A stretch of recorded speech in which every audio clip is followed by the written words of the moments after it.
Pagsagsanan garo dita tayo iti Overseas Workers Welfare Administration when iti OWA Region 1 di panagsangpet dagiti OFWs nga agawid iti Ilocos Region iti holiday season baban ti hatid sundo program iti nadakamat nga ahensya. Iti interview ti Bamborajo La Union kini Christian Paul Maglaya, Family Welfare Officer iti OWA Region 1 kinunana. Ang nakasagana isuda iti panagsangpet dagiti OFWs iti holiday season.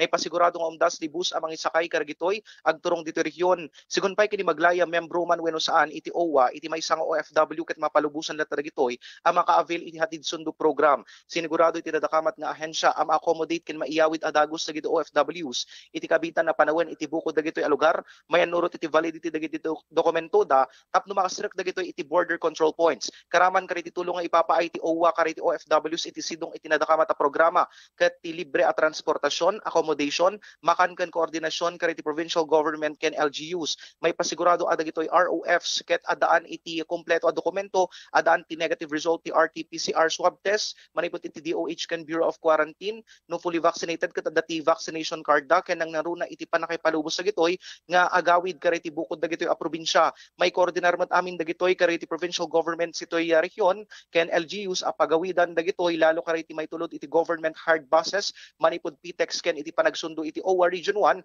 kariti hotels da ijay Pampanga ken NCR. No sa dino tuloy-tuloy met ti panangasistar iti nadakamat nga ahensya para kariti returning OFWs iti holiday season ken kasama ten dagiti tulong ami paay kadakwada nang narunay iti panakapektar iti trabaho dagitoy gubway iti COVID-19 pandemic. Tuloy-tuloy pa rin po tayo sa ating pong pagbibigay ng serbisyo mula po doon sa pagbibigay po ng provision of transport services sa ating po mga OFWs, yung mga kailangan po nating i-shelter po or kailangan po natin pong i-hotel habang inaantay po yung kanila pong results ng kanila pong RT-PCR. Yun po, tuloy-tuloy po na tayo nagbibigay ng serbisyo sa kanila hanggang sila po ay makauwi po sa kanila pong mga tahanan dito po sa ating probinsya. Ano po yung mga buses po natin na magta-transport po sa kanila dito po sa province po, sir? Yes po, sir.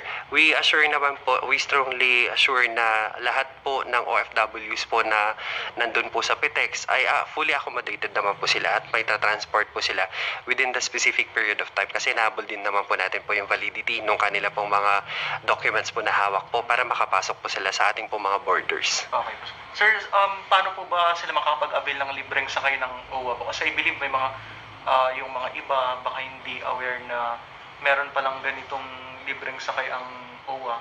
Yeah. Saan po sila lalapit, sir, kapag lalapag po sila dito sa Philippines, sir? Yes po.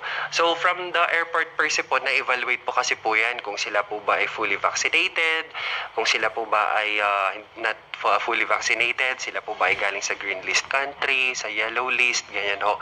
Depende po yan. Tapos, nai-implement din po natin po yung protocols po natin po pagdating po doon. Then after which, OFWs are categorized. Opo. After po nun, yung mga pwede na pong umuwi, yung natapos na po yung quarantine po, lahat po yun ay binibigay po natin po sa PTEX or the Parañaque Integrated Terminal Exchange. Then after which, doon na po sila naman ika-categorize per region.